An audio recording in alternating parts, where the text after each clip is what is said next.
Hello. Thank you for being here. Today, I want to tell you a story about a powerful billionaire who invited her poor driver to a glamorous gala, only to turn him into the evening's joke in front of everyone. And perhaps, somewhere in this story, you might see a part of yourself. Victoria Sterling stood before the floor-to-ceiling windows of her office, 60 stories above the city that worshipped her name. The late afternoon sun cast golden light across her perfectly tailored navy suit, making her appear almost ethereal. But there was nothing heavenly about the woman who ruled Sterling Tower with an iron fist wrapped in designer silk.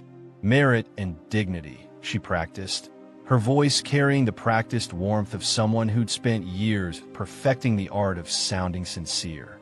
These are the values that define us. These are the principles upon which we build our legacies. Behind her, 3 assistants scrambled with tablets and folders, their nervous energy filling the spacious office. One adjusted the lighting for tonight's gala photographs. Another confirmed the seating arrangements for the 3rd time that hour, and the youngest intern stood frozen near the door, afraid to breathe too loudly. Naomi Brooks, Victoria's event organizer and closest thing to a confidant, entered carrying a cream-colored folder. At 39, Naomi had mastered the art of anticipating Victoria's needs before they were spoken. She'd worked for Victoria for 12 years, and in that time, she'd witnessed the woman's brilliance and her cruelty in equal measure. The final guest list, Miss Sterling, Naomi said, placing the folder on a glass desk. Victoria didn't turn from the window. Any surprises? Your ex-husband confirmed his attendance. He's bringing Cassandra Winters. Victoria's reflection in the glass showed the briefest flicker of something sharp crossing her features. Cassandra Winters, the 26-year-old supermodel who'd graced every magazine cover this year. Of course Marcus would bring her. He'd always had a talent for choosing the most public ways to wound her. How delightful, Victoria said, her voice dripping with practiced indifference. Make sure they're seated where the cameras can capture every moment of their happiness. I want the world to see how completely unbothered I am. Naomi made a note on her tablet, though she recognized the venom beneath Victoria's composed exterior. Tonight wasn't just another charity gala. Tonight was Victoria's stage to prove she remained untouchable, even as her personal life crumbled in tabloid headlines. 3 floors below, in the dim parking garage that smelled of concrete and exhaust fumes, Elijah Carter hummed an old Ella Fitzgerald tune while polishing the already spotless limousine. The maintenance crew had forgotten to detail it again, but Elijah didn't mind. There was something meditative about the work, something honest in the simple act of making something shine. He moved with the quiet efficiency of someone who took pride in his work, no matter how invisible it made him. At 33, Elijah had learned that true dignity wasn't found in titles or recognition. It lived in the small choices, the moments when no one was watching, the decision to do something right simply because it was right. Hey, Carter, a security guard named Tommy called out from the entrance booth. You know you don't have to do that yourself, right? That's why we got the detail guys. Elijah smiled without looking up. I know, but if I want it done right, might as well do it myself. Another guard, Marcus, a different Marcus than Victoria's ex-husband, laughed warmly. Man, you're too good for this place. When are you going to stop driving rich folks around and do something for yourself? Maybe I already am, Elijah replied, his voice carrying a quiet certainty that made the guards exchange curious glances. A sleek Mercedes pulled up, and a couple in expensive athleisure were stepped out. The woman, dripping in diamonds despite her supposedly casual outfit, pulled a $50 bill from her Hermes bag. For your trouble, she said, extending it toward Elijah with the kind of smile that expected gratitude. Elijah straightened, meeting her eyes with calm respect. That's kind of you, ma'am, but I'm just doing my job. No trouble at all. The woman blinked, surprised. Her husband chuckled and guided her toward the elevator. When they were out of earshot, Tommy whistled low. You turned down $50 like it was nothing. Some things aren't for sale, Elijah said simply, returning to his polishing. The guards shook their heads, amused and puzzled in equal measure. They'd worked security for years, watching drivers come and go, most of them hungry for tips and recognition. But Elijah Carter was different. He carried himself like a man with nothing to prove and everything to protect. Upstairs, Naomi found herself in the executive break room. Pouring coffee, she didn't want just to have a moment away from Victoria's intensity. Two major donors stood near the window, their voices low, but not quite low enough. "I heard Victoria has something special planned for tonight," the first one said, a silver-haired man whose family fortune came from pharmaceutical patents. "Special how?" asked his companion, a woman whose tech startup had made her billions before 30. "Apparently she likes to pick someone at these events. Someone to embarrass. Makes her feel powerful, I suppose. It's become a bit of a tradition." The woman laughed uncomfortably. "You can't be serious. That's incredibly cruel." "Cruel?" The man shrugged. "That's just Victoria. You don't get to where she is by being nice. Besides, the people who attend these things know what they're signing up for. It's all part of the show." Naomi gripped her coffee cup tighter, her knuckles going white. She wanted to believe it was just gossip, just bitter speculation from people who resented Victoria's success. But deep down, in the place where truth lived uncomfortably, Naomi suspected there might be something to it. She'd seen Victoria's cruelty before, dressed up as wit and packaged as entertainment for the wealthy elite. The afternoon moved toward evening, and Serena Sterling burst through Victoria's office door without knocking. Where Victoria was all sharp angles and controlled elegance, Serena carried a disheveled desperation that expensive clothes couldn't quite hide. At 37, she'd spent her entire life in her older sister's shadow, and the strain was beginning to show. "I need to talk to you," Serena said, her voice trembling between anger and pleading. Victoria didn't look up from the documents she was reviewing. "Unless you're here to confirm your attendance tonight. I'm quite busy." "I need money, Victoria. 50,000, just to cover some expenses until my investments come through." Now Victoria looked up, one perfectly shaped eyebrow arched in disdain. "Expenses? Is that what we're calling gambling debts now?" Serena's face flushed. "How did you? I make it my business to know everything, especially when it concerns family embarrassment. Did you really think you could lose 50,000 at poker games and I wouldn't find out?"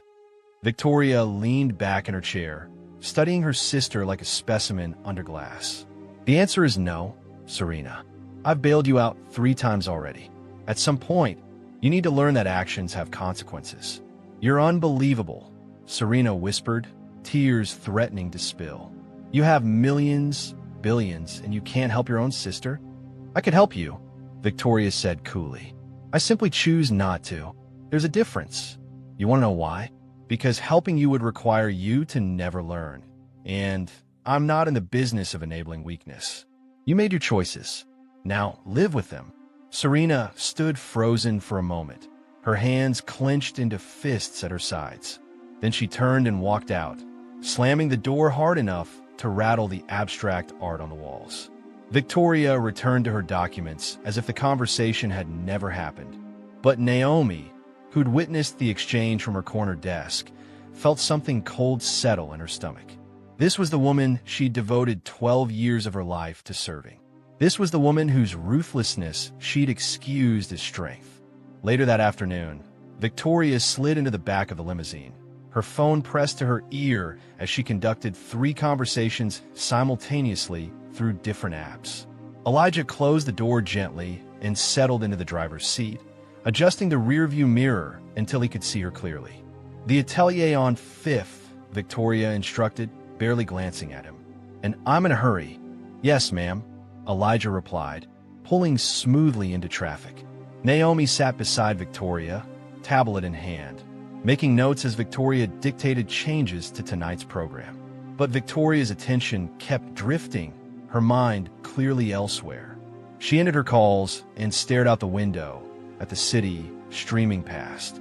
"I'm bored, Naomi," she said suddenly, desperately, devastatingly bored. "The gala is always exciting," Naomi offered carefully. "Is it?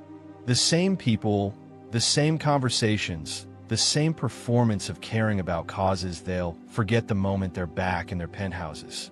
Victoria drummed her fingers against the leather seat. Sometimes I think we need to shake things up. Remind everyone why they attend these events in the first place. Her eyes drifted to the rearview mirror, catching Elijah's reflection. He was focused on the road, his expression calm and professional, but Victoria noticed something she'd never paid attention to before. His shirt, though old, was pressed with military precision. His tie, though inexpensive, was knotted perfectly. Even his cufflinks, simple silver ovals, were polished to a shine. "Look at him," Victoria murmured to Naomi. "Our driver takes more care with his appearance than half the men who'll be at the gala tonight." Naomi glanced at Elijah's reflection, uncertain where this was going. "I'm serious," Victoria continued, a strange smile playing at her lips. "He's more put together than Marcus will be, and Marcus spends $5,000 on suits." The fitting took an hour. Victoria emerged in a stunning emerald gown that made her look like old Hollywood royalty. As Elijah held the car door open for her return, Councilman Bruce Howard's voice crackled through Victoria's phone on speaker. "You should invite the help sometimes," Howard joked, his politician's laugh booming through the speaker. "Remind people of the hierarchy. That's what these events are really about, aren't they? Showing everyone where they stand in the world." Victoria paused, one foot in the car, an idea crystallizing in her mind like frost on glass. She looked at Elijah again, really looked at him, and something dangerous sparked in her eyes. "Naomi," she said slowly, "do we have any extra invitations?" Naomi's heart sank. "A few, yes." "What?" Victoria's smile widened, sharp as a knife. "Because I've just decided to make tonight interesting." They returned to Sterling Tower, where a small crowd of donors had gathered in the lobby, discussing tonight's event.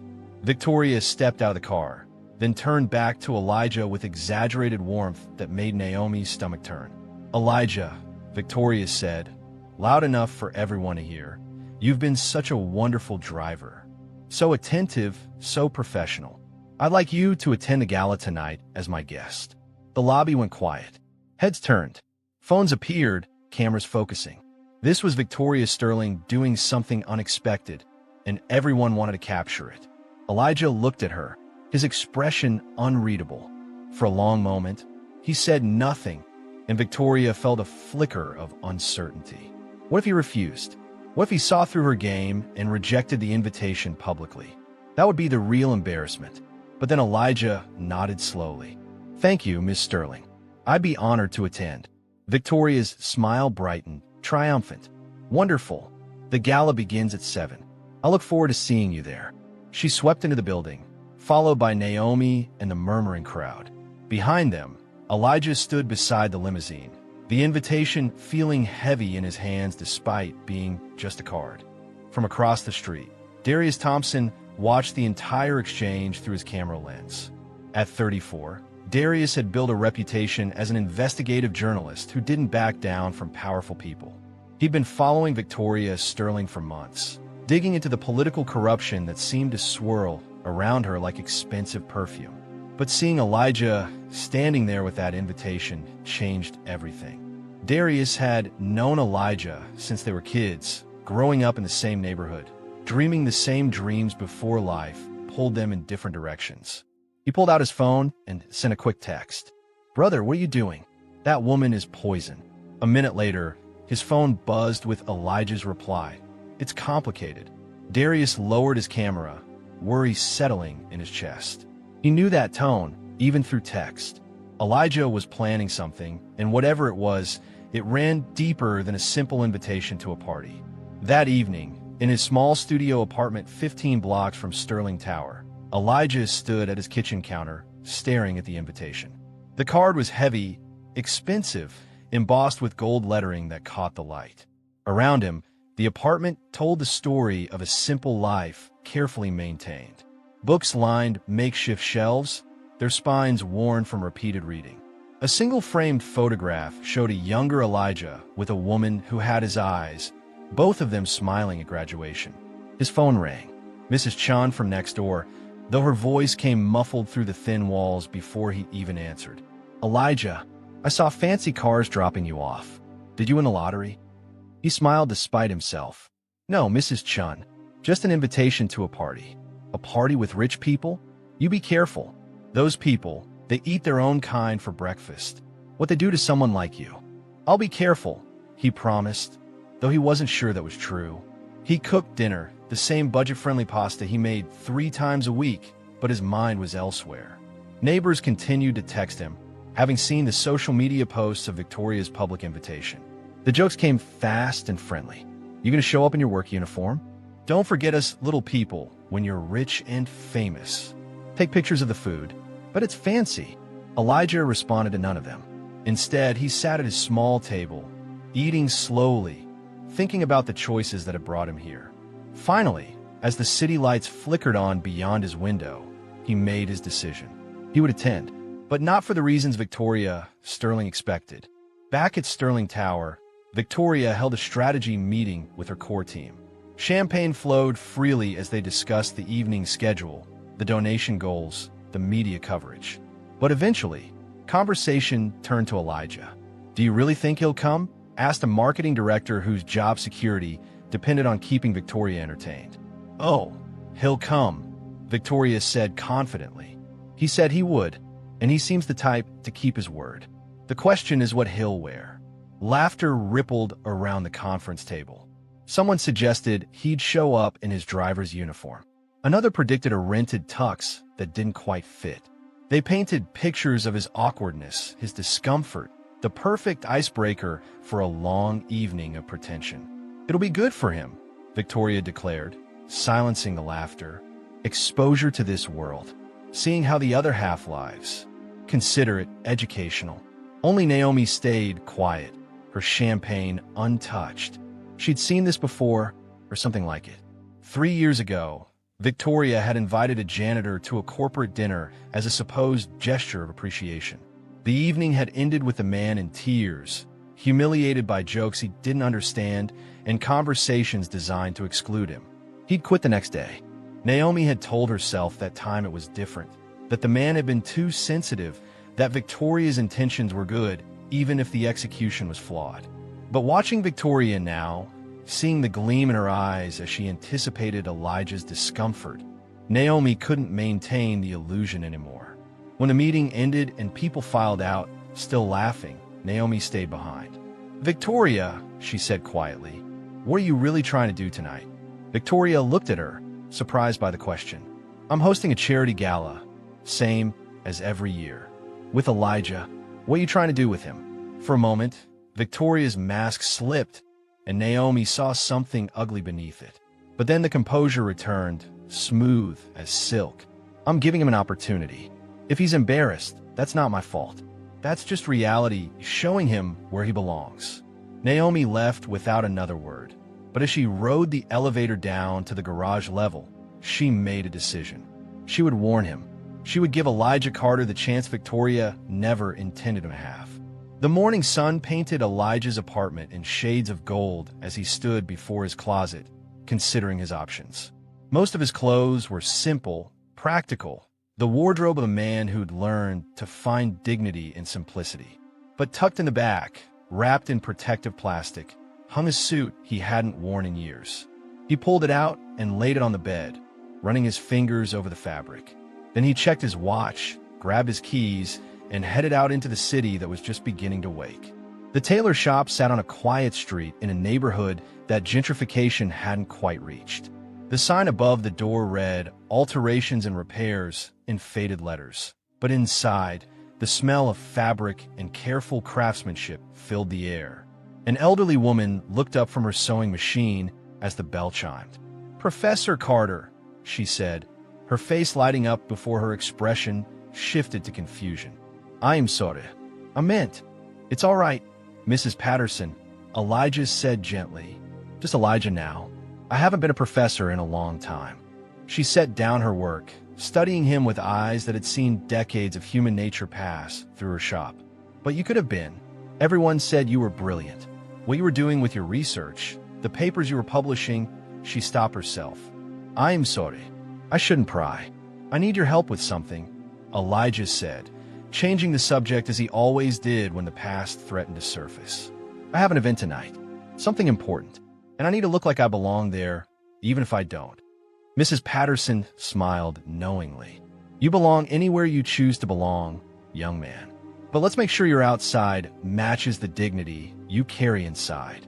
While Elijah stood for measurements and adjustments, across town Serena Sterling sat in an expensive cafe, stirring sugar into coffee she wouldn't drink. Gavin Hale slid into the seat across from her, his hedge fund shark smile firmly in place. "You look troubled," Gavin observed, signaling the waiter for an espresso. "My sister is a monster," Serena said flatly. "But you already know that." "I know she's a competitor," Gavin replied carefully. "One who's been outmaneuvering me for years. But monster seems harsh." Serena laughed bitterly. "She just refused to loan me $50,000. $50,000. She spends more than that on shoes." Gavin's eyes glinted with interest. "That must be frustrating. It's humiliating. I'm her sister, her family, and she treats me like I'm nothing." Serena leaned forward, her voice dropping to a whisper. "I want her to feel what that's like. Just once. I want her to know how it feels when everyone sees through her perfect image." "Tonight's gala would be the perfect opportunity," Gavin suggested smoothly. "All those cameras, all that attention. If something were to go wrong, it would be very public." Serena met his eyes, understanding passing between them. But they each held back their true intentions. Serena wanted her sister humbled, brought down from the pedestal she'd built. Gavin wanted Victoria's business connections destroyed, her influence shattered so he could step into the vacuum she'd leave behind. "What did you have in mind?" Serena asked. They spoke in low tones for an hour, plotting like conspirators in a palace drama, neither fully trusting the other, but both desperate enough to make an alliance. Afternoon found Naomi sitting in her car outside Elijah's apartment building, her hands gripping the steering wheel. She'd looked up his address in the employee files, telling herself this was the right thing to do, even as it felt like betrayal of Victoria. She climbed the stairs to the third floor and knocked on door 3B. When Elijah answered, surprise crossed his features. "Ms. Brooks? Is everything all right? I need to talk to you," Naomi said. "May I come in?" Elijah stepped aside, gesturing to the modest living room. Naomi sat on the edge of his worn but clean sofa, choosing her words carefully. "Mr. Carter, I think you should know that Ms. Sterling's invitation tonight might not be what it appears." "I assumed as much," Elijah said, settling into the chair across from her. His calm acceptance surprised her. "She's planning to humiliate you. In front of everyone. She does this sometimes, makes people in entertainment. I've seen it before and I stayed quiet, but I can't this time. You seem like a good person, and you don't deserve." "Ms. Brooks," Elijah interrupted gently, "I appreciate you coming here. I really do. But I'm not attending tonight because I believe in Ms. Sterling's generosity." Naomi blinked. "Then why are you going?" "Some debts are paid in silence, Ms. Brooks," Elijah said, his voice carrying a weight that made her shiver. "But some truths need to be spoken. Tonight is about both." He stood, indicating the conversation was over, but not unkindly. Naomi left more confused than when she'd arrived, but also strangely relieved. Whatever Elijah Carter was walking into, he was doing it with his eyes open. As evening approached, Victoria's mansion transformed into something from a fairy tale, if fairy tales were written by people who measured worth in dollar signs. Crystal chandeliers hung from ceilings tall enough to echo. Red carpet rolled down marble steps. Paparazzi gathered behind velvet ropes, their cameras hungry for celebrities and scandal in equal measure. Inside, staff moved with choreographed precision, adjusting flower arrangements, testing lighting, ensuring every detail met Victoria's exacting standards. Naomi oversaw it all with her usual efficiency, but her mind kept drifting to Elijah's apartment, to his cryptic words about debts and truth. She caught two servers whispering near the kitchen. "I heard the boss lady invited her driver as a joke." "No way. That's cruel even for her. $20 says he doesn't even show up. 30 says he comes in his work clothes." Naomi wanted to stop them, to defend either Victoria or Elijah, but found she couldn't defend either position honestly. Instead, she walked away, checking her phone compulsively as if answers might arrive through digital messages. Across town, Darius Thompson sat in a cramped office surrounded by filing cabinets and coffee cups, digging through old university records he'd obtained through a source who owed him a favor. He was looking for connections between Victoria Sterling and political corruption, following money trails and document signatures. But he found something else entirely. A disciplinary hearing from 12 years ago. A whistleblower complaint filed by Professor Melody Carter regarding financial mismanagement and embezzlement. And there, buried in the witness statements, a name that made Darius's blood run cold. Victoria Sterling, graduate student, providing testimony that contradicted Professor Carter's evidence. The professor had been discredited, blacklisted, her career destroyed. And Victoria had graduated 6 months later with honors, immediately hired by Councilman Howard's office in a position that paid 3 times what a normal entry-level job offered. Darius picked up his phone and called a colleague who worked the university beat. "I need everything you can find on Melody Carter. Former professor, whistleblower, disappeared from academia about 12 years ago." "That's oddly specific. What's the angle?" "I think Victoria Sterling helped destroy her career. And I think that woman's son has been driving Victoria around for the past 2 years without saying a word." "That's insane. Why would he do that?" "That's what I'm trying to figure out." While Darius dug deeper into the past, that past sat in a small apartment watching the evening news. Melody Carter, 58 years old with gray threading through her dark hair, saw coverage of tonight's charity gala. When the anchor mentioned Victoria Sterling's name, Melody's hand froze on her coffee cup. "Tonight's event is expected to raise millions for educational initiatives," the anchor continued. "Sterling, known for her philanthropy and business acumen, has become a fixture of high society." Melody turned off the television, her hands trembling. She'd spent 12 years trying to forget that name, trying to rebuild a life from the ashes of her destroyed career. She'd lost everything: her position, her reputation, her research, her future.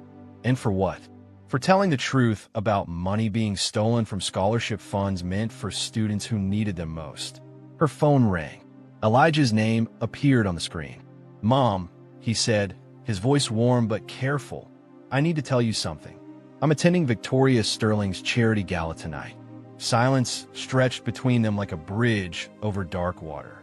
"Elijah," Melody finally whispered, "why would you do that?" "Because running from the past hasn't healed either of us. Because she needs to be reminded of what her success cost. And because I need to stop being afraid of the truth. She'll destroy you the way she destroyed me. She already tried, Mom. The day she helped ruin your career, she destroyed my future too. But I survived. We both did. And tonight, I'm going to show her that survival looks like strength, not defeat." After they hung up, Melody sat in the growing darkness of her living room, memories flooding back. The hearing, the accusations, the colleagues who'd abandoned her, the press that had painted her as a bitter woman making false claims. And through it all, Victoria Sterling's young face, so earnest and convincing as she testified against the woman who'd actually been trying to protect students' futures. Back at the mansion, guests began arriving in waves of designer gowns and tailored tuxedos.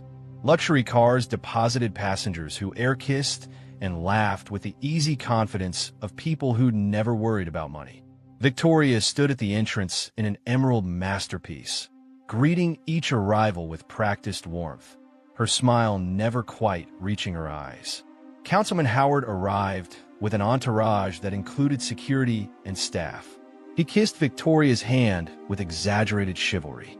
"My dear, you've outdone yourself. This is spectacular." "Wait until you see the entertainment," Victoria replied, her eyes glittering with anticipation. "Oh, something special planned. Let's just say I'm expecting an interesting arrival. Someone who might surprise us all."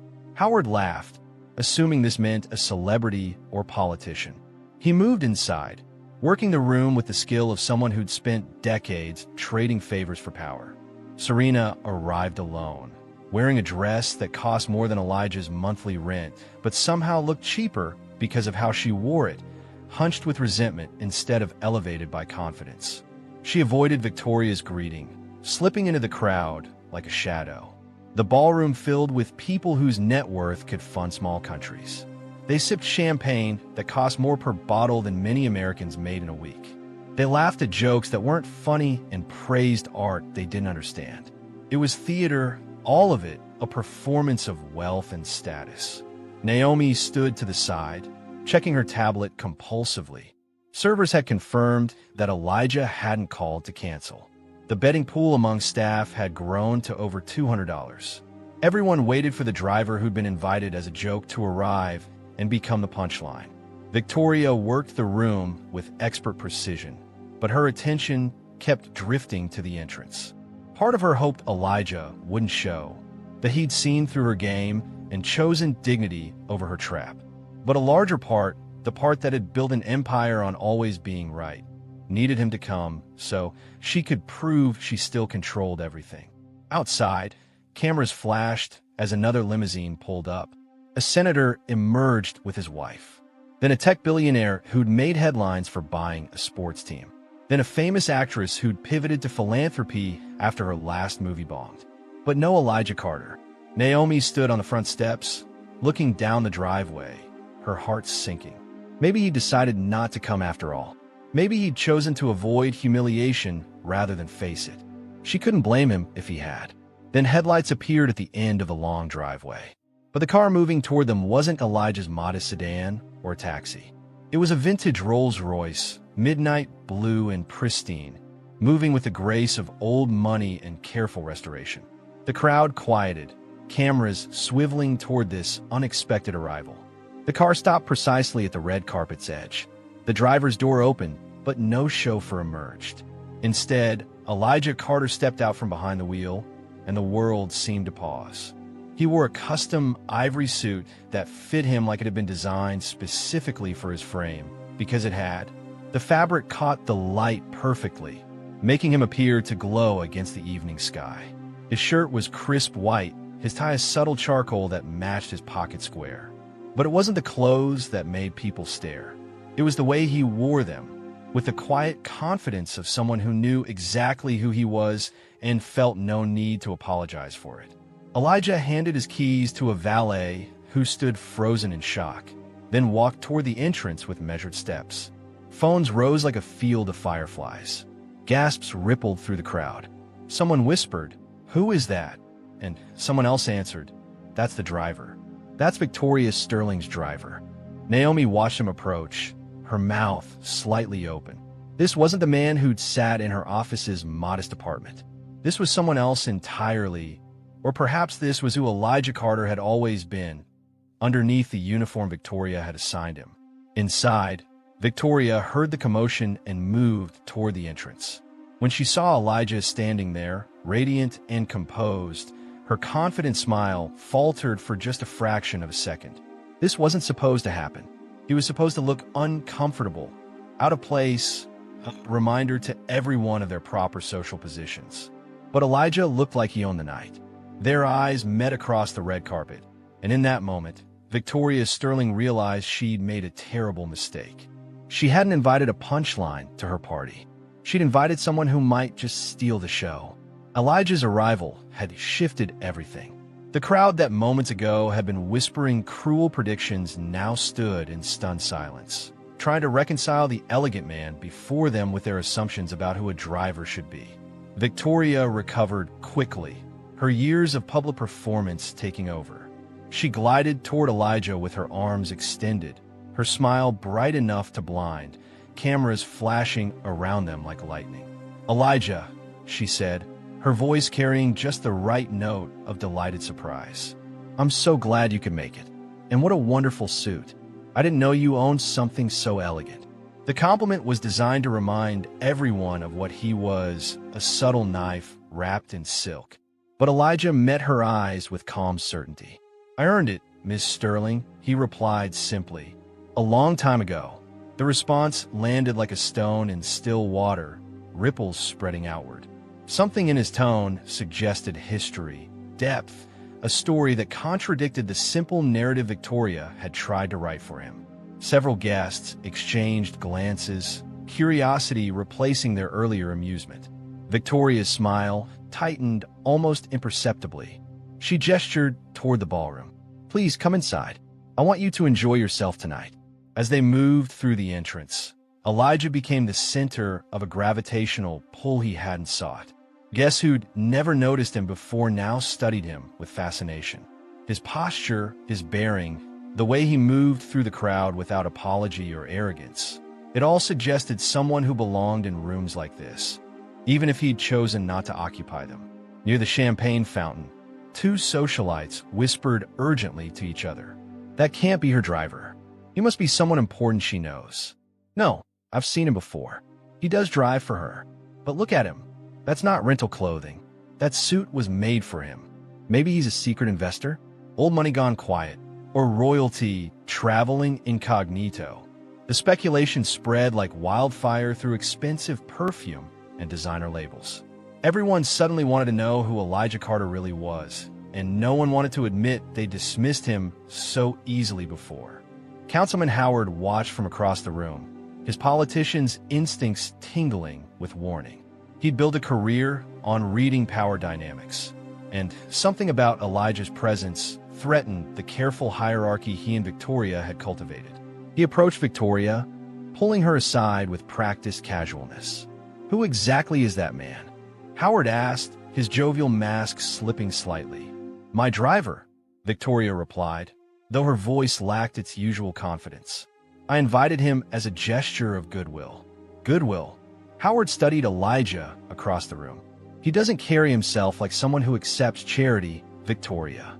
He carries himself like someone who's waiting for something."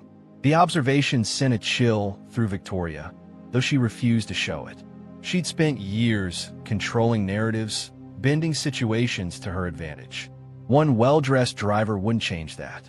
But then the crowd parted slightly, and Victoria saw Serena staring at Elijah with an expression that mixed shock with something approaching hope. Her sister had always been good at recognizing authenticity, even if she lacked it herself. And right now, Serena was looking at Elijah like he might be the answer to a question she hadn't known how to ask. Across the ballroom, Darius Thompson moved through the crowd with his press credentials visible, though tonight he was hunting a different kind of story. He found Elijah near a sculpture that probably cost more than both their childhood homes combined. "Brother," Darius said quietly, using the term they'd called each other since they were 12. "This is dangerous. You know that, right?" Elijah smiled, the first genuine warmth he'd shown all evening. "When has that ever stopped either of us?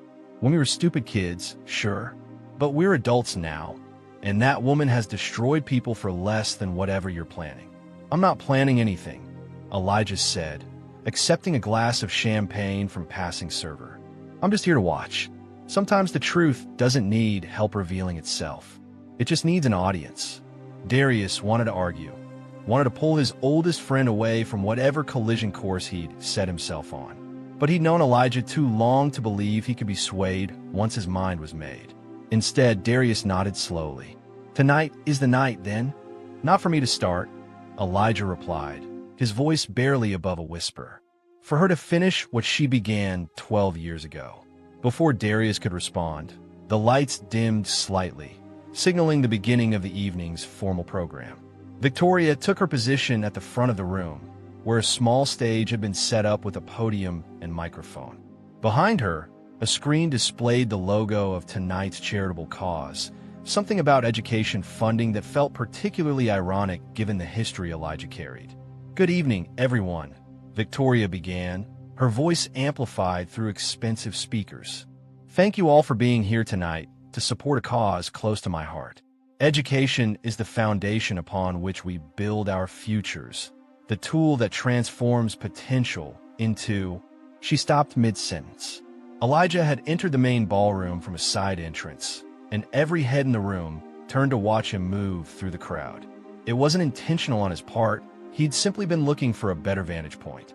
But the effect was undeniable. The crowd's attention shifted from Victoria to him like a compass needle finding north. For the first time in her adult life, Victoria lost control of a room she was supposed to command. She stood at the podium, mouth slightly open, watching her carefully planned moment dissolve into fascination with someone else. Cameras that should have been focused on her swiveled toward Elijah instead. She forced herself to continue, but her rhythm was broken. The speech that should have been stirring felt hollow, her words about merit and opportunity ringing false in a room that had just witnessed her attempt to humiliate someone for entertainment. When she finally finished, the applause was polite but distracted. People were already turning back to their conversations, back to speculation about the mysterious driver who looked like anything but. Dinner was served at tables that had been arranged with military precision. Elijah found himself at a table with several major donors, none of whom had any idea they were sitting with Victoria's driver. An elderly woman wearing diamonds that could fund a hospital asked him about his background. "You have an interesting accent," she observed. "Not quite local, but not foreign either. What did you study?" Elijah paused, his fork halfway to his mouth. This was the moment where he could deflect, could maintain the invisible barrier between his past and present. But something about the woman's genuine curiosity, so different from Victoria's performative interest, made him answer honestly. "I started at Columbia," he said. "Graduate work in economics and social policy. But I didn't finish." The table went quiet. Columbia wasn't a school for people who drove cars for a living. It was a school for people who ran companies, countries, futures. "Why didn't you finish?" another donor asked, a tech entrepreneur who'd made billions before 30. "Life had other plans," Elijah replied, his voice carrying a weight that discouraged further questions. But the damage, or perhaps the revelation, was done. Word spread through the ballroom like electricity through water. Victoria's driver had studied at Columbia. Victoria's driver spoke like someone with education that rivaled or exceeded most of the guests present. Victoria's driver was not what he appeared to be. Victoria heard the whispers and felt her carefully constructed evening slipping further from her control. She approached a nearby table, determined to reassert her dominance through humor. "I see you've all met Elijah," she said brightly, her smile sharp as glass. "He's the best parking attendant we've ever hired. Isn't it wonderful how diverse our event is?" The words were designed to put him back in his place, to remind everyone of the hierarchy she'd established. But they landed wrong. Instead of laughing, the guests shifted uncomfortably. The cruelty was too obvious, too unnecessary. Even in a room full of people who'd built fortunes on ruthlessness, there were limits to acceptable behavior. Elijah set down his champagne glass carefully. When he spoke, his voice was gentle but firm, carrying a dignity that made Victoria's jabs seem petty in comparison. "Respect is free, Ms. Sterling," he said quietly. "We give it or we don't. But it says more about who we are than who we're speaking to." The silence that followed was absolute. Several guests nodded almost imperceptibly. Others looked away from Victoria, embarrassed on her behalf. She tried to diminish him and instead had diminished herself. Victoria's face flushed, but she maintained her composure. She laughed as if Elijah had made a charming joke and moved away, but her hands trembled slightly as she accepted another glass of champagne from a server. Naomi watched the entire exchange from her position near the kitchen entrance. For years, she'd told herself that Victoria's sharp edges were necessary, that success required a certain ruthlessness. But watching her employer try and fail to humiliate a man whose only crime was accepting an invitation, Naomi felt something crack inside her carefully constructed justifications. Near the bar, a donor who'd been at the event for 20 years leaned toward his wife and whispered, "Carter. That last name sounds familiar. Didn't there used to be a Professor Carter at the university? The one who made all those accusations about financial misconduct?" His wife frowned, thinking, "You're right. What was her first name? Mary? Melody?" She claimed someone had been stealing scholarship funds. There was a big investigation, but nothing came of it. She lost her position, I think. It was quite the scandal. The man pulled out his phone, searching quietly while pretending to check messages. Within moments, he found articles from 12 years ago. Professor Melody Carter, whistleblower, discredited. And there, buried in one article about the investigation's resolution, a quote from a graduate student who'd testified against her, Victoria Sterling. His eyes widened. He showed his wife the screen. She gasped softly, then looked across the room at Elijah with new understanding. The whisper started small, just that one couple. But in a room full of people whose business was information and influence, secrets didn't stay secret for long. By the time dessert was being served, at least a dozen people had made the connection or were close to making it. Victoria sensed the shift in the room's energy, but couldn't identify its source. People were looking at her differently, with something that might have been suspicion or curiosity or both. She cornered Serena in a hallway, her composure cracking. "What's happening? Victoria demanded. Why does everyone keep whispering and looking at me?" Serena, emboldened by champagne and years of resentment, smiled coldly. "Maybe they're finally seeing you clearly. Maybe your perfect mask is slipping." "What are you talking about? That man you invited to humiliate? The one you thought would be your evening's entertainment? People don't see in the way you do, Victoria. They see someone with dignity. Someone who makes you look small by comparison." Serena leaned closer, her voice dropping to a whisper. "And some of them are starting to remember things. Things about a professor who got destroyed. Things about who helped destroy her." Victoria's face went pale. "You don't know what you're talking about, don't I? I may be weak and irresponsible in your eyes, but I'm not blind. I watched you for years, watched how you climbed over anyone who got in your way. I just never knew you did it to him." Serena gestured toward the ballroom, where Elijah stood talking quietly with a group of fascinated donors. "That was a mistake, Victoria. Some people don't stay buried." The evening had moved past dinner into the socializing phase, where real business happened in quiet corners and whispered conversations. Elijah stood on a balcony overlooking the mansion's garden, breathing in night air that smelled of jasmine and expensive cigars. He wasn't alone long. Councilman Howard stepped out, closing the glass door behind them with deliberate care. The affable politician's mask had vanished, replaced by something harder and more calculating. "I need to know something," Howard said without preamble. "Who exactly invited you to this level of society?" Elijah turned to face him, his expression calm. "Ms. Sterling did. You were on the phone when she made the decision, if I recall correctly. Something about reminding people of hierarchies?" Howard's jaw tightened.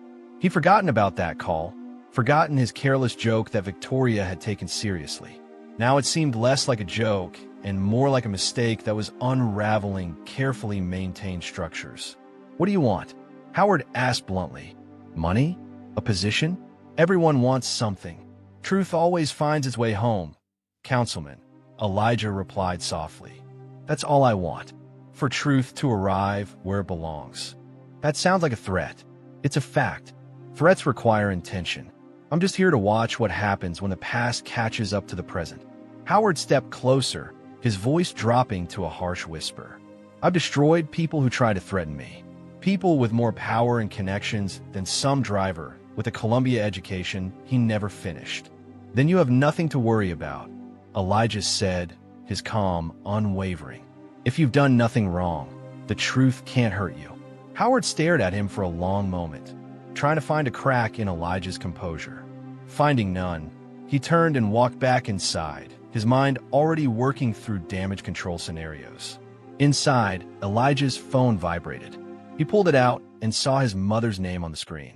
He answered, moving to a quieter corner of the balcony. "Mom, be careful tonight, Elijah."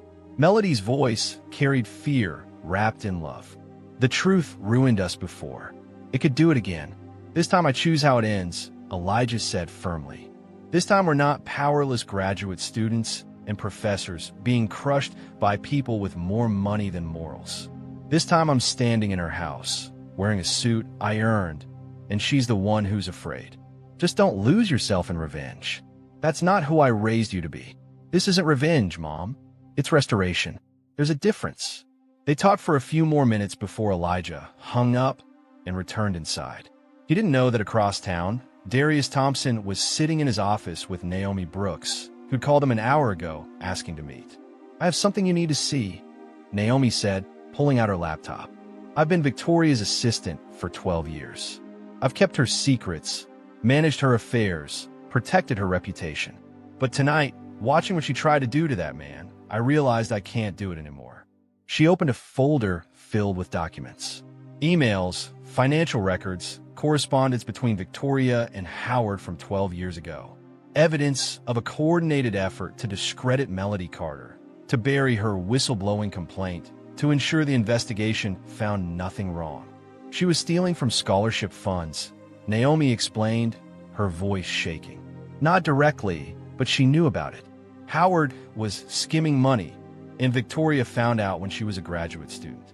Instead of reporting it, she made a deal.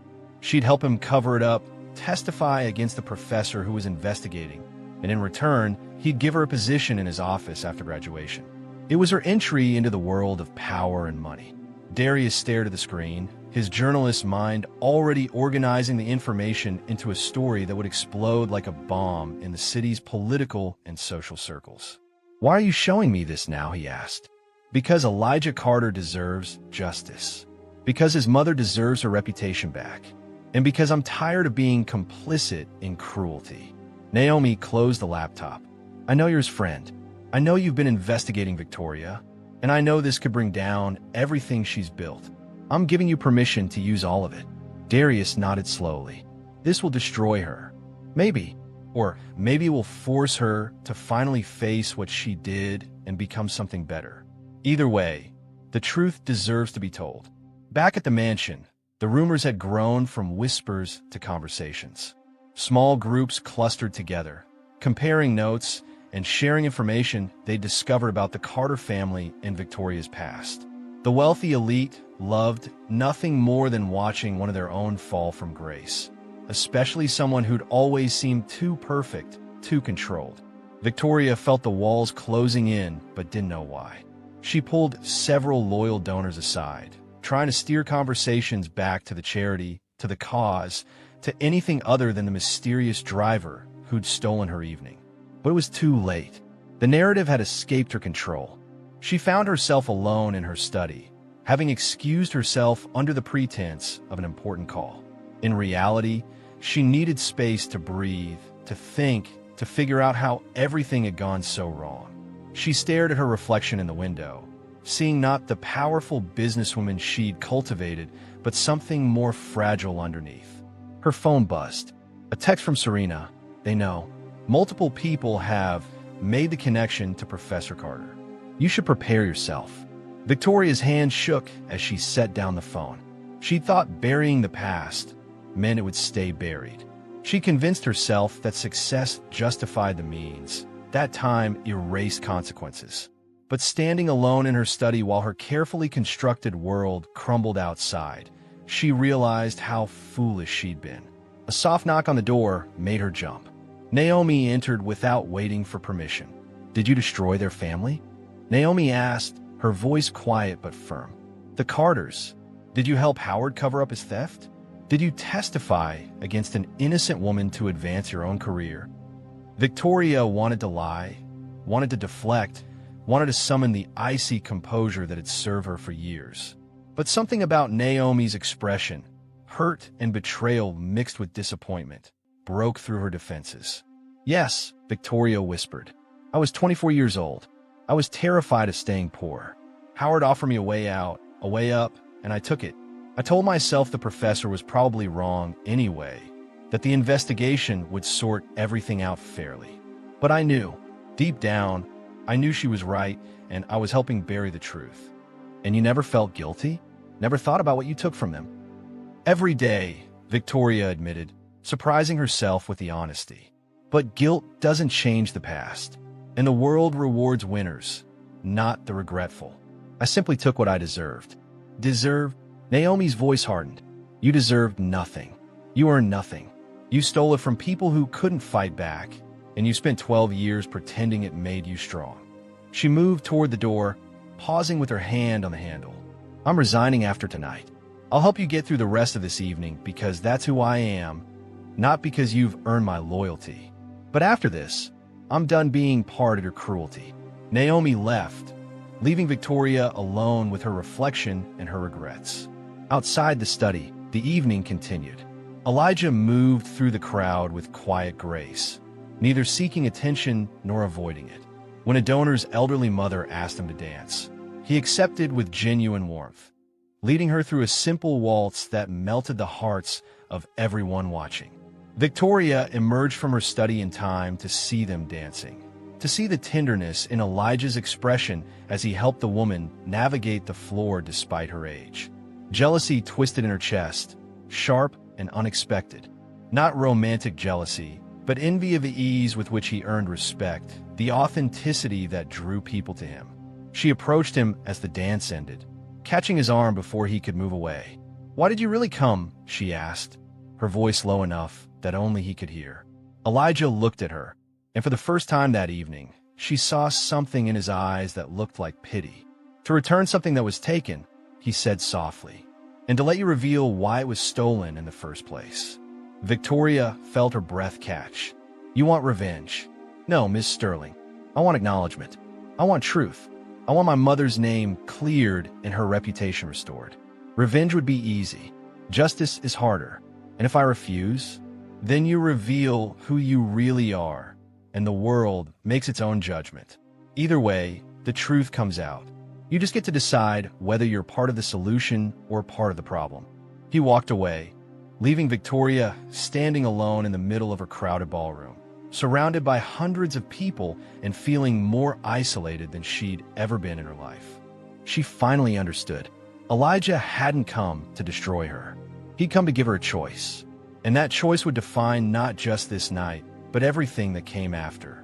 Victoria's confrontation with Elijah left her shaken in ways she hadn't experienced since she was a struggling graduate student terrified of remaining poor.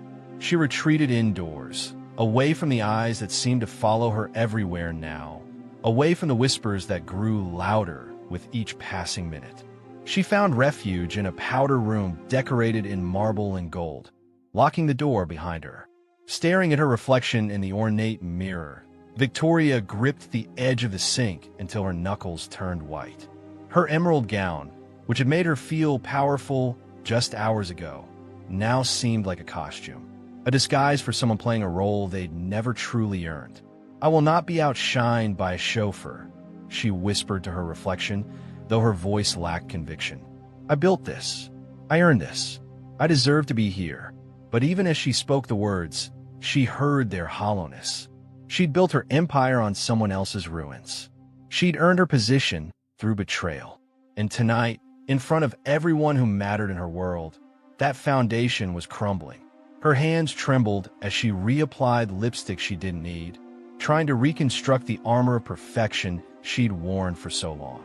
Outside, on the grand staircase connecting the mansion's 2 floors, Naomi found Darius waiting for her.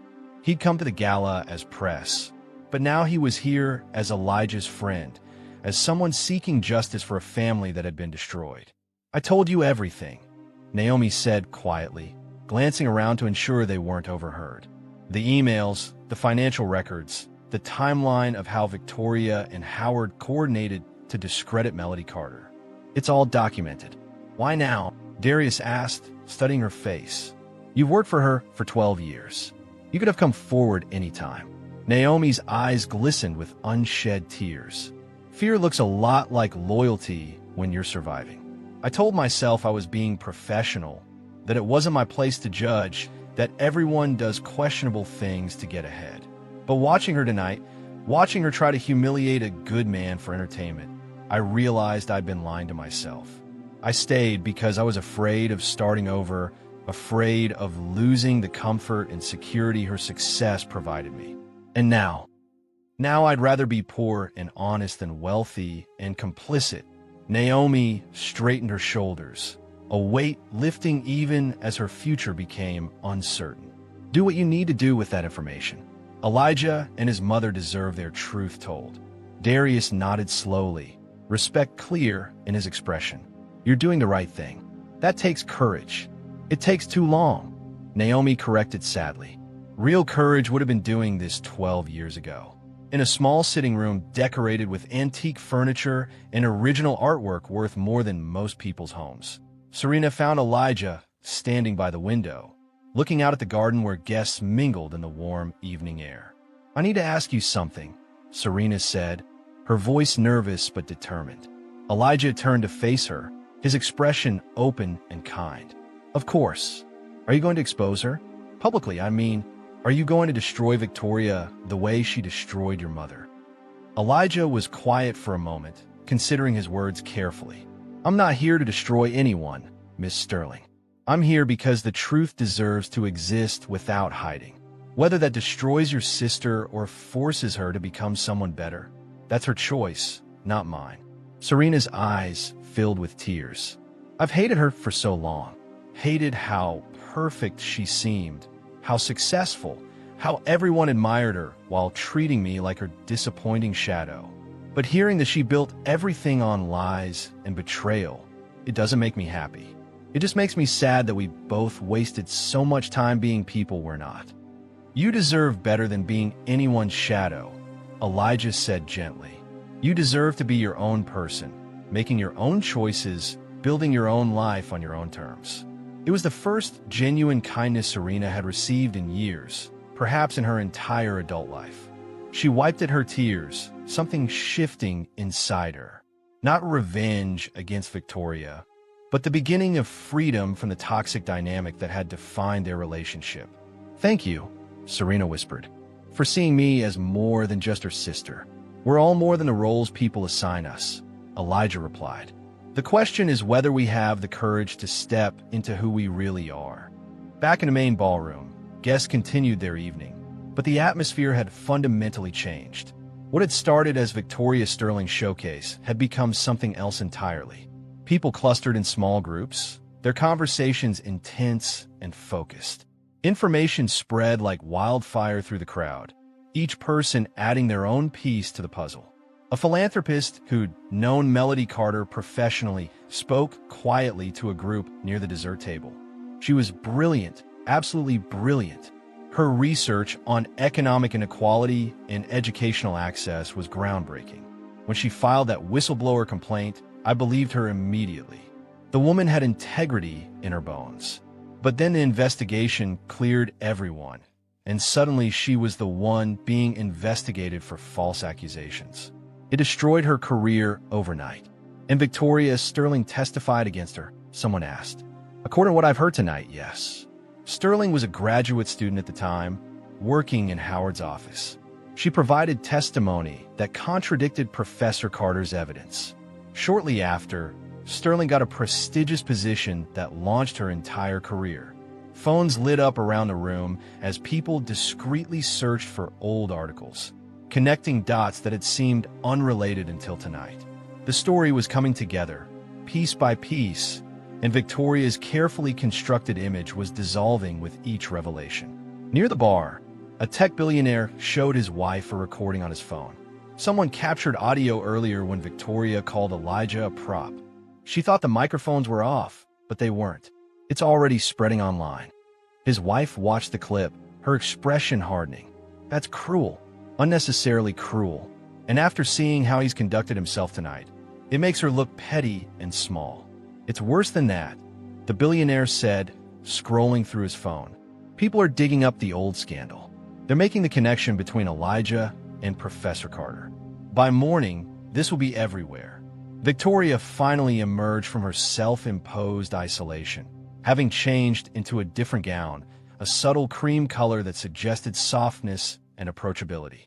It was a calculated move, an attempt to reset the evening's narrative.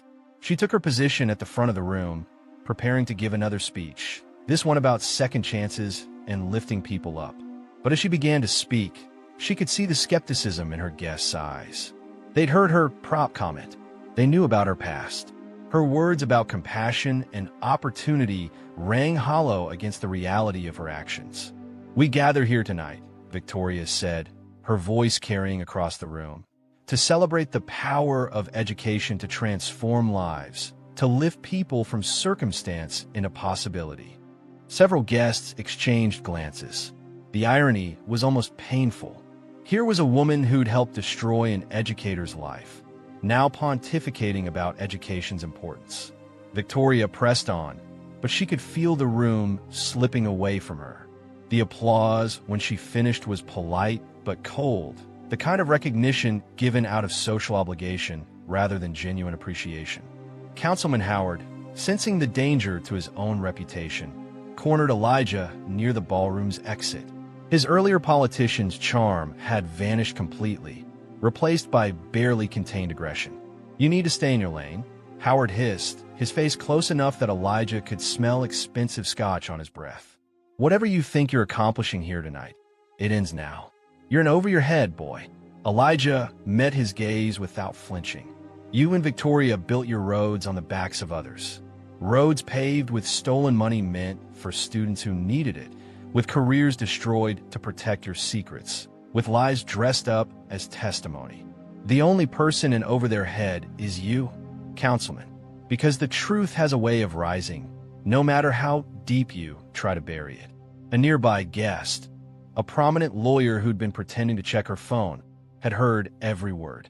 Her eyes widened, and she immediately stepped away to make a call, though whether to her own contacts or to authorities, Elijah couldn't tell. Howard's face flushed with rage, but before he could respond, another guest called him away for a photo opportunity. He left with a final threatening glare at Elijah, not realizing his words had already been overheard and would soon be repeated throughout the room. Naomi stood near the kitchen entrance, her tablet in hand, but her attention elsewhere. She received a message notification and glanced at her phone. What she saw made her blood run cold. The audio recording of Victoria calling Elijah a prop had been posted anonymously on social media. Within minutes, it had thousands of shares. News outlets were picking it up. The story was going viral in real time. She looked across the ballroom at Victoria, who was trying to engage a group of donors in conversation, unaware that her world was catching fire online. Naomi should warn her, should help her prepare for the fallout. But she'd already decided she was done protecting Victoria from the consequences of her own cruelty. Instead, Naomi quietly sent the recording link to several major news outlets with a simple message: Victoria Sterling's true character, recorded at tonight's charity gala. Victoria, oblivious to the digital wildfire spreading beyond the mansion's walls, raised her champagne glass to propose a toast. "To humility," she declared, her smile bright and false. "The quality that keeps us grounded no matter how high we rise." But when she looked around the room, expecting others to raise their glasses in response, she found only awkward silence. No one joined her toast. The clink of crystal she expected never came. The silence was louder than any accusation, more damning than any spoken criticism. For the first time in her adult life, Victoria Sterling stood completely alone in a room full of people. Elijah watched from across the ballroom, his expression neutral but his eyes sad. He hadn't wanted this humiliation for her. He'd wanted acknowledgement, truth, justice for his mother. But watching Victoria's face as she realized no one would drink to her toast, he felt no triumph. Only the heavy weight of watching someone confront their own emptiness, to break the terrible tension, to restore some dignity to a moment that had become cruel despite his intentions. Elijah began to clap. Not for Victoria, but for the staff who'd worked tirelessly to create the evening. The servers, the kitchen crew, the people who made events like this possible but rarely received recognition. To the people who make tonight possible, Elijah said, his voice carrying clearly across the silent room. The ones who work without recognition, who serve without expectation of praise, who do their jobs with dignity regardless of whether anyone notices. The room erupted in applause, genuine and enthusiastic.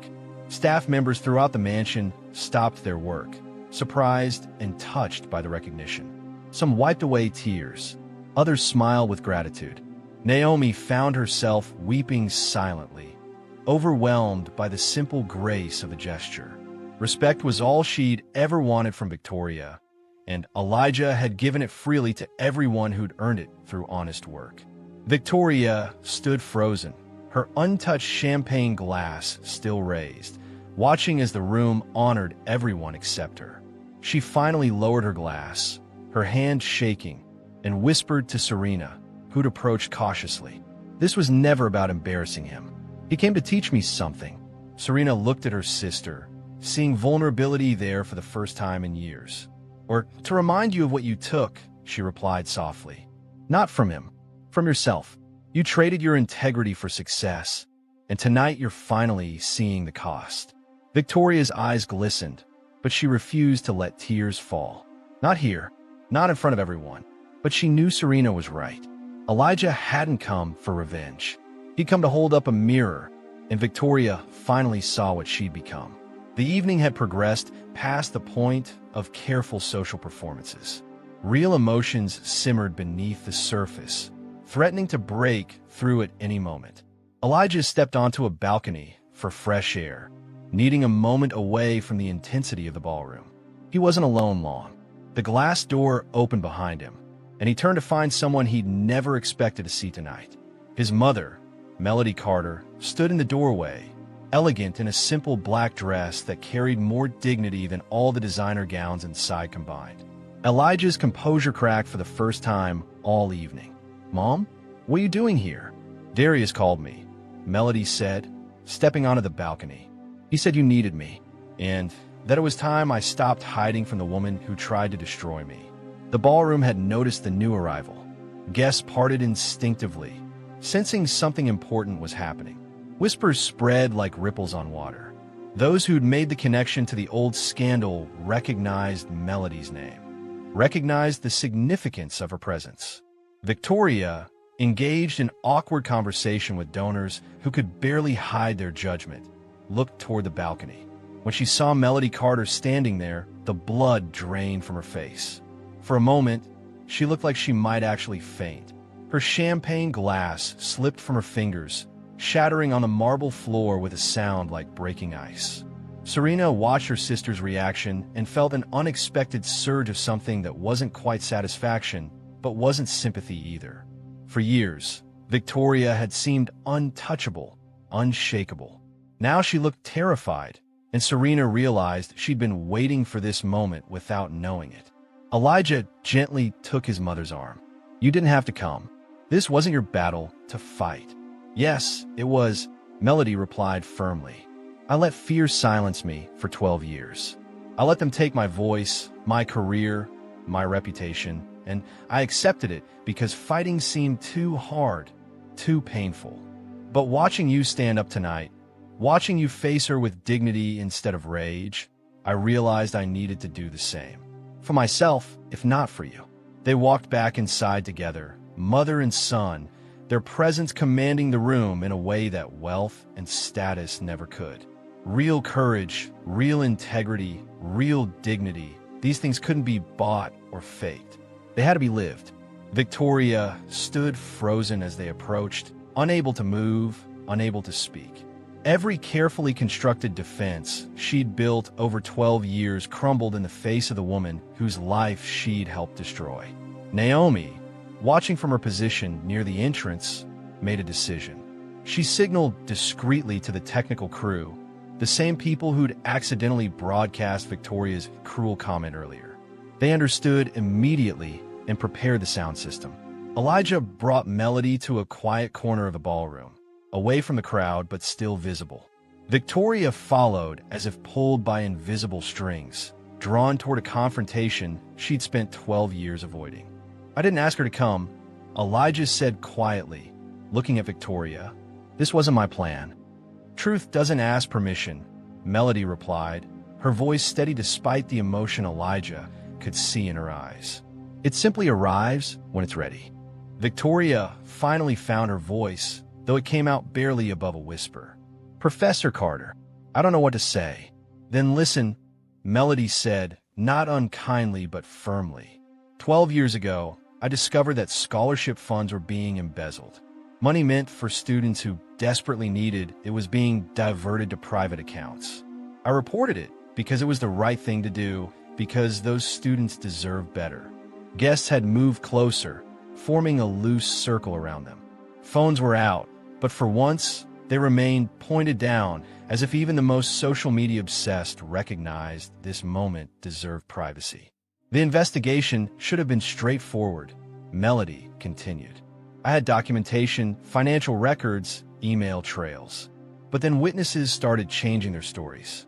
Evidence disappeared.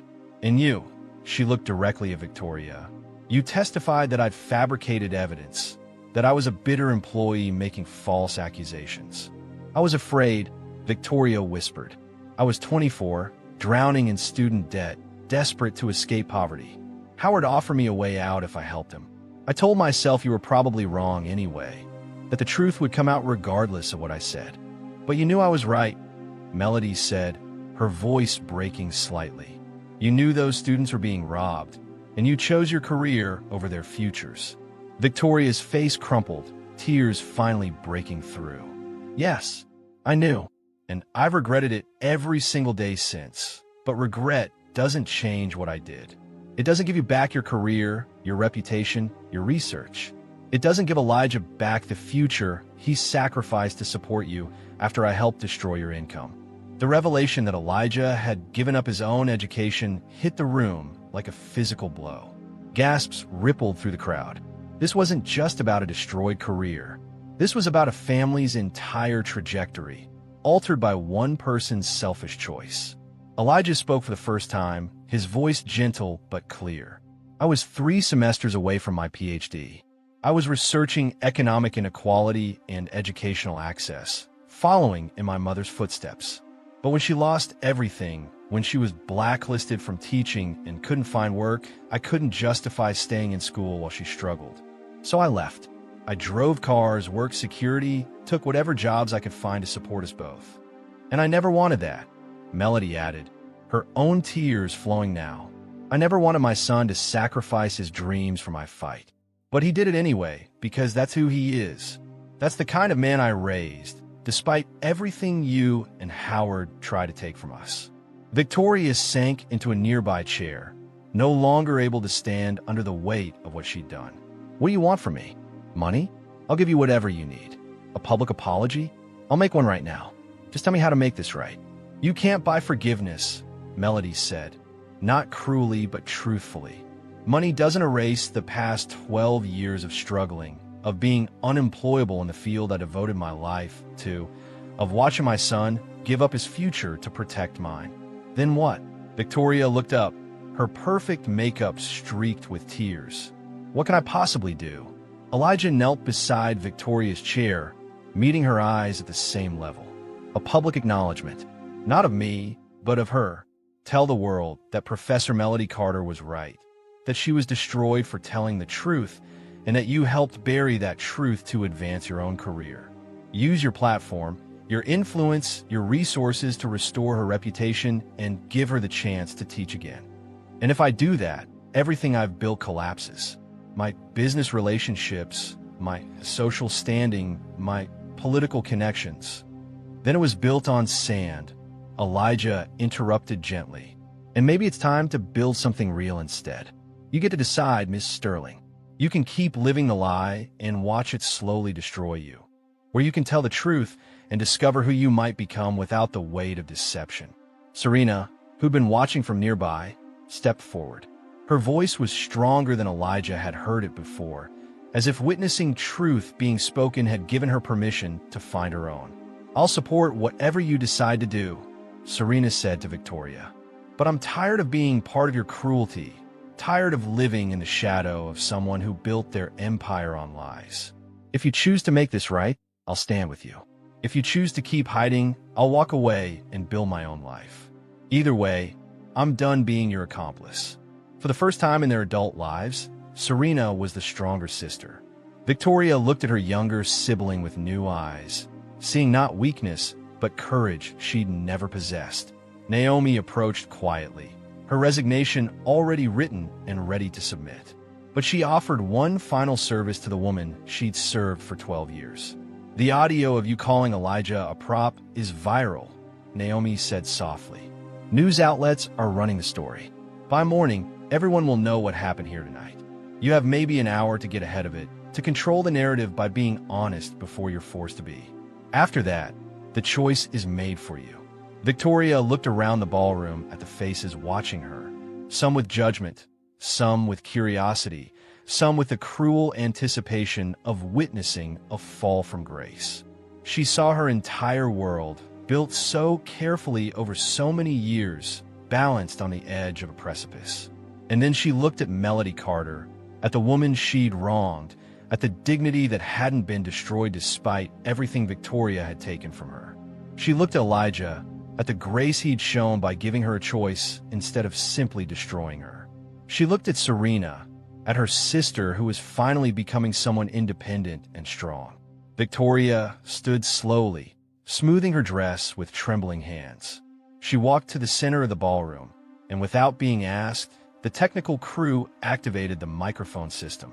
Every eye in the mansion turned toward her.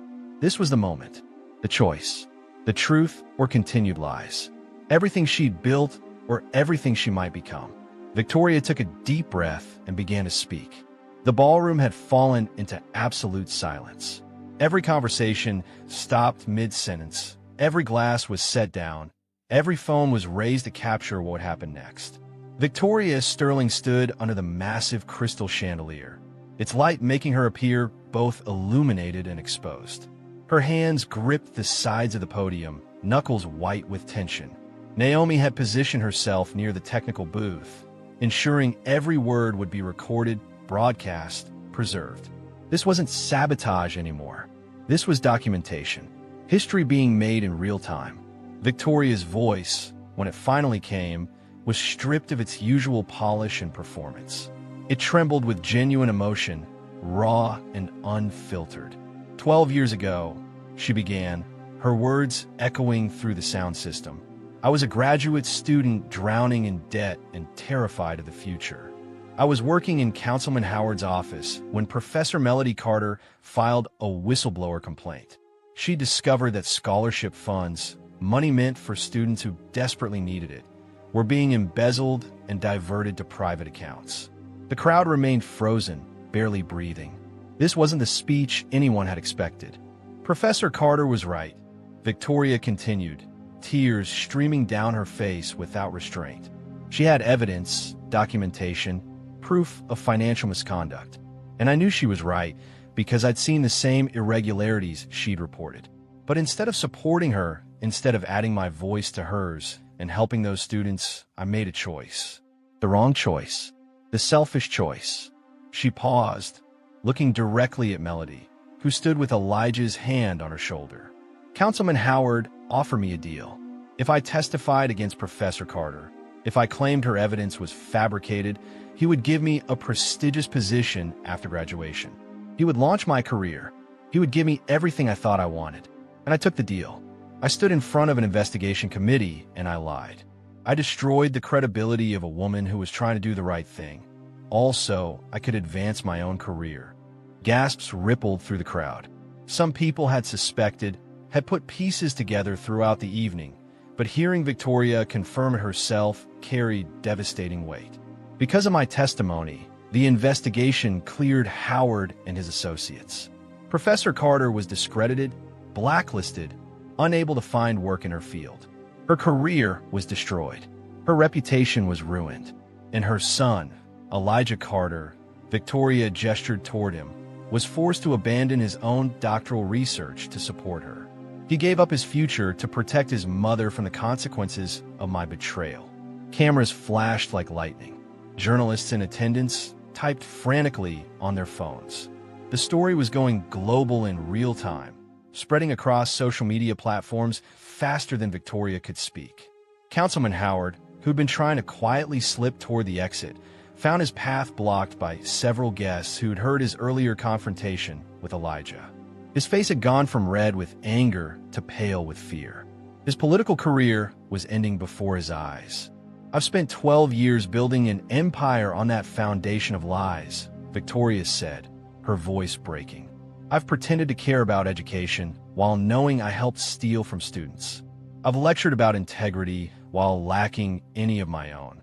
And tonight, I invited a good man to this event intending to humiliate him, to make him into entertainment, never realizing that he was the son of the woman I'd destroyed, never imagining that my cruelty would finally force me to face what I'd done.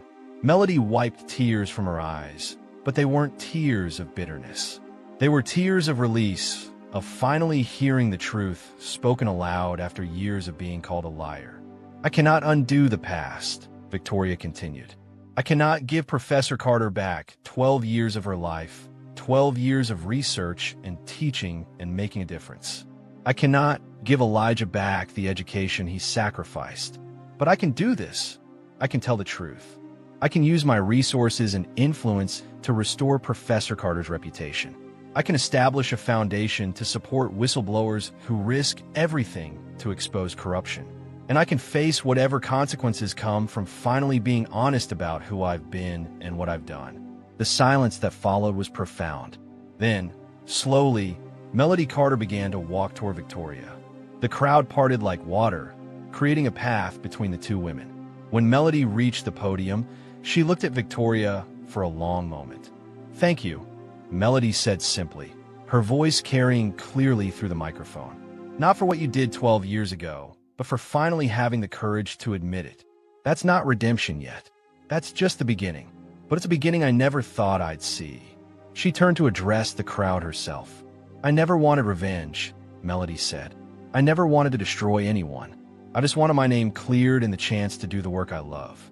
To teach, to research, to help students understand the systems that shape their lives. That's all I've ever wanted." A distinguished-looking woman in the crowd stepped forward, her voice carrying authority. "Professor Carter, my name is Dr. Elizabeth Blackwell. I run the Institute for Economic Policy at Riverside University. If you're willing, I'd like to offer you a position leading our new research program on economic inequality and educational access.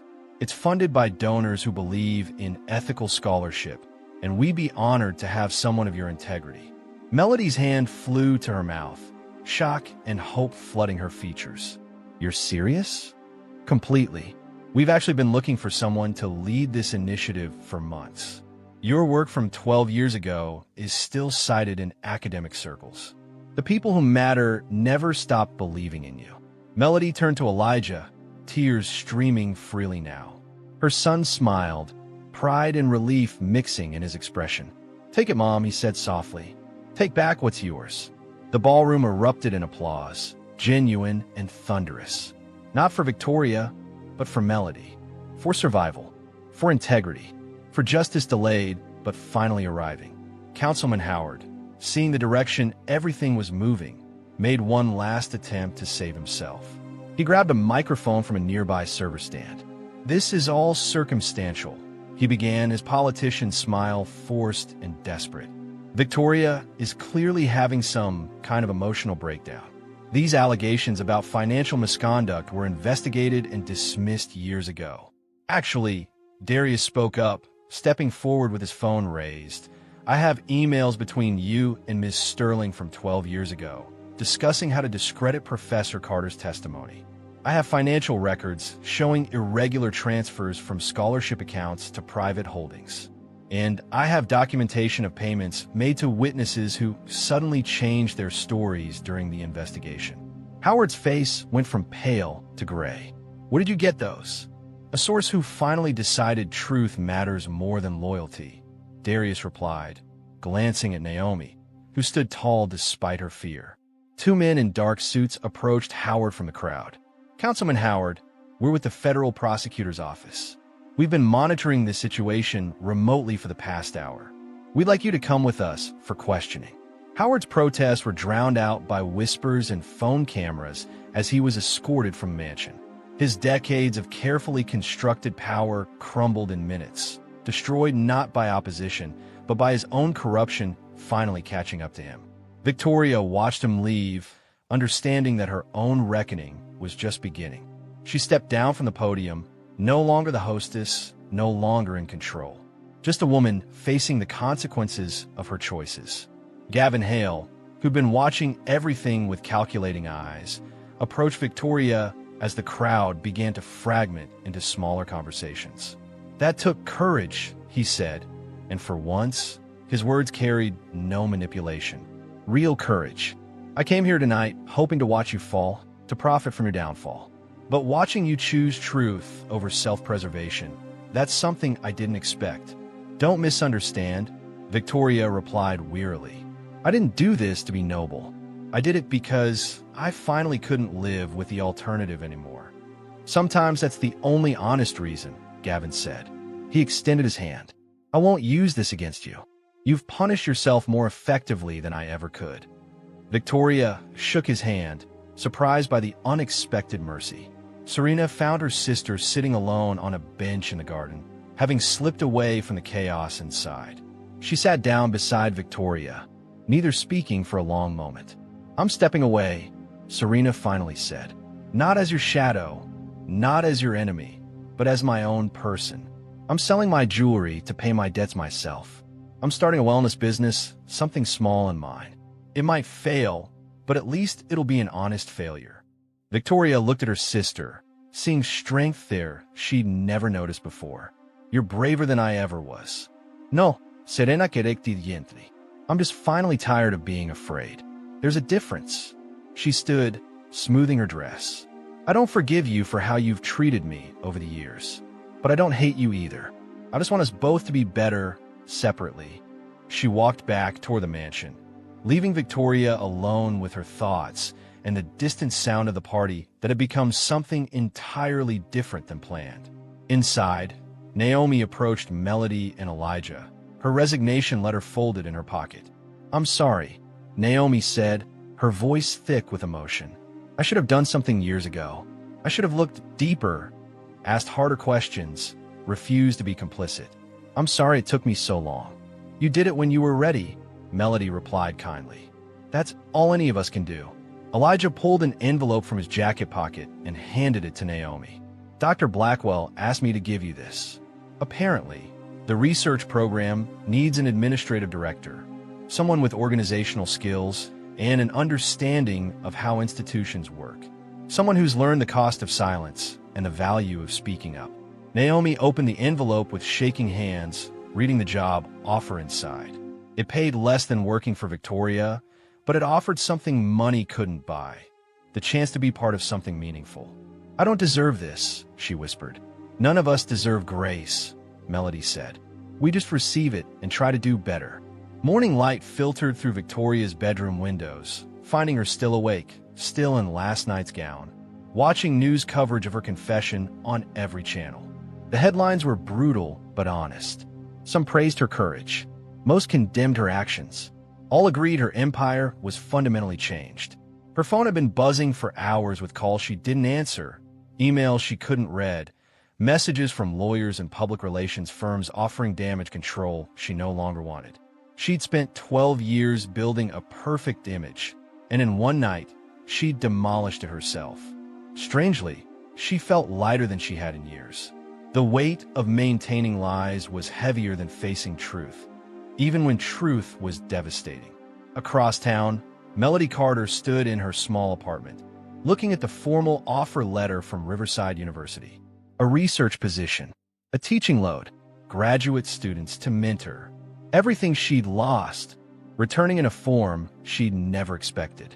Elijah was making breakfast, the same budget-friendly meal they'd eaten for years, though soon they'd be able to afford better. But some habits were worth keeping, reminders of where they'd been and what they'd survived. "Are you going to accept?" Elijah asked, setting a plate in front of his mother. "Yes," Melody said, her voice certain. "Not because Victoria made her confession, but because I've earned this. I've spent 12 years refusing to let them define me, refusing to believe the lies they spread. This position isn't charity. It's recognition that integrity doesn't expire. I'm proud of you, Mom. I've always been proud of you." Melody reached across the table and took her son's hand. "What about you? Dr. Blackwell mentioned they'd be happy to have you return to finish your doctorate. You were so close before everything fell apart." Elijah was quiet, looking out the window at the city waking up. He thought about lectures and research, about the life he'd planned before circumstances intervened. Part of him missed it desperately, but another part had grown in different soil. "I want to think about it," he said finally. "For so long, I've been defined by what was taken from me. Maybe I need to figure out who I am now, not who I was supposed to be then." Later that morning, Victoria stood in the Sterling Tower conference room, facing her board of directors. Every face around the table carried judgment or calculation or both. "We'll need your resignation," the chairman said without preamble, effective immediately. "The company's reputation is built on my reputation," Victoria interrupted calmly. which I destroyed myself last night. I understand. I've already drafted the resignation, but I'd like to make one request. The board members exchanged glances, suspicious of any request from the woman who just torpedoed their stock price. I want to establish a foundation, Victoria continued, funded entirely by my personal assets, not company money. A foundation to support whistleblowers who expose corruption, to help people who lose their careers for telling the truth. I'll name it after Melody Carter, with her permission, and I'll staff it with people who understand that doing the right thing shouldn't destroy your life. That's admirable, the chairman said carefully, but it doesn't change what you did or the damage to this company. I know. I'm not asking for forgiveness or leniency. I'm just asking for the chance to do something meaningful with what I have left. They deliberated for less than 5 minutes.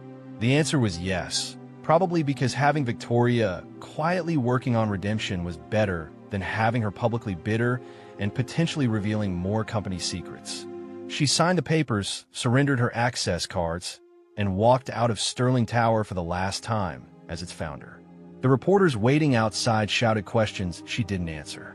She simply walked past them with her head up, no longer hiding behind perfect makeup and designer armor. That afternoon, Darius published his full investigation. The article was comprehensive, damning, and fair. It detailed the original embezzlement, the cover-up, Victoria's role, and Howard's corruption. But it also documented Victoria's confession and her first steps toward making amends. The political fallout was swift. Howard faced federal charges. 3 of his associates resigned. The scholarship program was audited and reformed. Students who'd been denied funding 12 years ago were tracked down and offered restitution. The social fallout was mixed. Some of Victoria's friends abandoned her immediately, unable to associate with scandal. Others, surprisingly, reached out with quiet support. Not approval of what she'd done, but acknowledgement that admitting wrongdoing took a different kind of strength. Evening found Elijah in a place he hadn't visited in years, an empty lecture hall at Columbia. He'd called ahead, asked permission to sit in the space where he'd once imagined his future. The university had agreed, curious about the man whose story had become national news. He sat in the back row, looking down at the podium where professors had once challenged him to think deeper, push harder, question everything. The dreams he'd abandoned felt both distant and immediate, like a life that belonged to someone else but still somehow fit. His phone buzzed. A text from Victoria. If you want to return to school, I'll fund it. Not as charity, as the beginning of repayment for what I took from you. He stared at the message for a long time before typing his response. I'll think about it. But if I return, it'll be on my own terms in my own time. Not because you're paying, because I'm ready. Her reply came quickly. That's fair. That's more than fair. Serena sat in a small storefront she'd rented with money from selling her diamond bracelet, the one Victoria had given her 3 birthdays ago. The space was empty except for paint samples and design magazines. She was building something from nothing, and the uncertainty was terrifying and exhilarating in equal measure. Her phone rang. Victoria's name appeared on the screen. Serena hesitated, then answered. I'm not calling to offer money or advice, Victoria said quickly. I just wanted to say I'm sorry. For years of making you feel less than, for using you as a convenient target for my own insecurities, for being the sister you deserve better than. Serena felt tears prick her eyes. I appreciate that, but sorry doesn't fix the past. I know, but maybe it's a start for different futures. Separate ones, like you said. I hope your business succeeds, Serena. Genuinely hope it. Not because it reflects on me, but because you deserve something that's entirely yours. After they hung up, Serena sat in her empty storefront and cried. Not from sadness, but from the release of finally being seen by her sister as a person rather than a reflection. A week later, a small group gathered for dinner at a modest restaurant, the kind of place that served good food without pretension. Elijah and Melody, Darius and Naomi, Serena by herself. They become unlikely allies, bound by a shared experience of truth and transformation. Victoria arrived last, uncertain if she was welcome. She wore jeans and a simple sweater, no diamonds, no designer labels. Just herself, stripped of armor.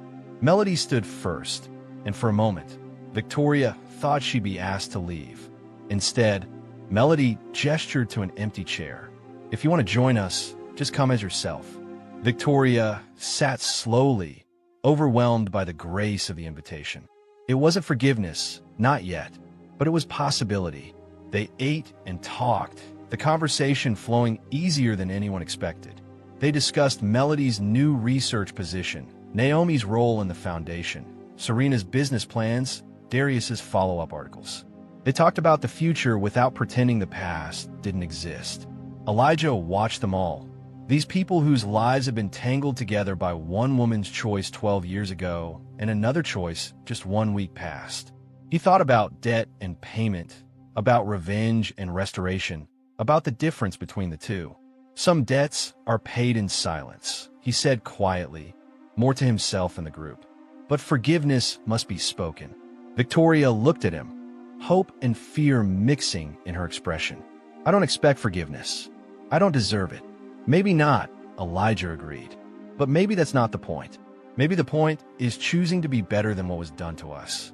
Choosing grace even when it's not deserved, because that's how cycles break instead of repeat." Melody reached across the table and placed her hand over Victoria's. The gesture was small but profound. "Thank you," Victoria whispered, the words inadequate but sincere. "For giving me a chance to start again." "Now we start again," Melody replied. "All of us. Not forgetting, but not staying frozen in the past either.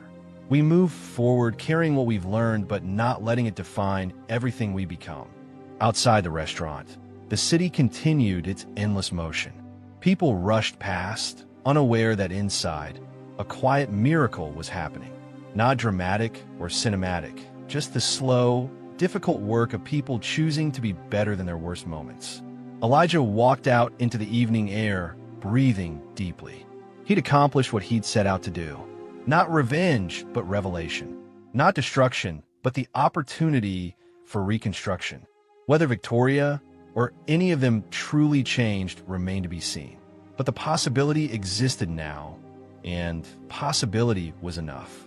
He pulled out his phone and made a call he'd been considering for days. "Columbia University admissions?"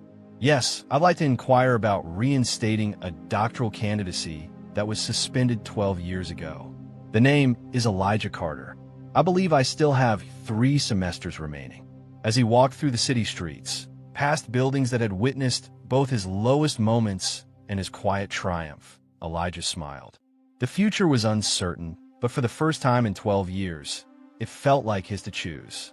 Behind him, in the restaurant, the unlikely gathering continued. Imperfect people trying to do better, supporting each other's attempts at growth, building something new from the rubble of the past. It wasn't a fairy tale ending. It was something more honest, a beginning that acknowledged the cost of what came before while refusing to be trapped by it. And in a world that often confused revenge with justice, that quiet choice felt almost revolutionary. The story didn't end with punishment or perfect redemption. It ended with people deciding that truth, however painful, was the only foundation worth building on. Everything else was just temporary shelter from storms that would eventually come anyway. And perhaps that was the real lesson, that dignity isn't found in never falling, but in how you choose to stand back up. That grace isn't earned, but given freely by those brave enough to offer it. That the future doesn't erase the past, but it doesn't have to be held hostage by it either. As night fell over the city, 8 people whose lives have been forever changed by choices made and choices corrected continued their meal, their conversation, their tentative steps toward whatever came next. The cameras had moved on to other stories. The headlines would fade, but the quiet work of becoming better would continue, one choice at a time, one day at a time, one act of integrity at a time. And that was enough. When you build your success on someone else's destruction, does the height you reach ever feel like solid ground? Or are you just waiting for the fall? If you enjoyed this story of truth, redemption, and the courage it takes to face what we've done, hit that like button and subscribe for more powerful stories that make you think. Thank you for taking the time to listen to this story. A story not only about truth being revealed, but about people who finally chose to face themselves. Some journeys do not begin with victory. They begin with a mistake, a wound, or a quiet moment when someone realizes they have walked too far away from the person they once hoped to become. That night, beneath the glittering lights and the polished laughter of high society, something very simple happened. There was no dramatic revenge, no triumphant downfall, just a few people standing in front of one another and choosing to speak the truth. And sometimes, that is all it takes. When truth is spoken at the right moment, with the right courage, it can change the direction of many lives. Elijah did not come to watch someone fall. He came to return something that had been taken from his mother, the truth. Melody did not return to reclaim the past. She returned simply to live again with her dignity restored. Serena finally stepped out of a shadow she had lived under for years and began building a life that belonged only to her. Naomi learned that loyalty does not always mean silence. Sometimes it means having the courage to say what is right. And Victoria, for perhaps the first time in her life, began building something not from fear or ambition, but from honesty with herself. Life rarely gives us the chance to go back and rewrite what has already happened. The past remains where it is. The wounds it leaves behind do not disappear overnight, but human beings possess a remarkable ability. We can choose how we move forward. Some people choose bitterness, some choose to turn away, but others, like Elijah, choose calm, choose dignity, choose kindness, even when the world gives them every reason not to. Because sometimes the greatest strength is not making someone pay for what they did, but refusing to let pain turn us into someone cruel. At some point in life, every one of us will make mistakes. We will fall short. We will choose what is easy instead of what is right. But this story reminds us of something gentle and powerful. A person is not defined only by their worst choice, but also by the moment they decide to become better. Just as Elijah walked away from the weight of the past and began choosing his own future again, each of us will one day face that same opportunity. We do not need to be perfect. We do not need to become someone entirely new. Sometimes all it takes is one quiet decision to step a little closer toward truth, toward kindness, toward courage. Because in the end, reputation can fade, power can disappear, but a person's dignity is built from the choices they make when no one is watching. And perhaps the real question this story leaves us with is not who was right and who was wrong. The real question is much quieter than that. When truth finally stands in front of you, will you turn away from it, or will you be brave enough to begin again?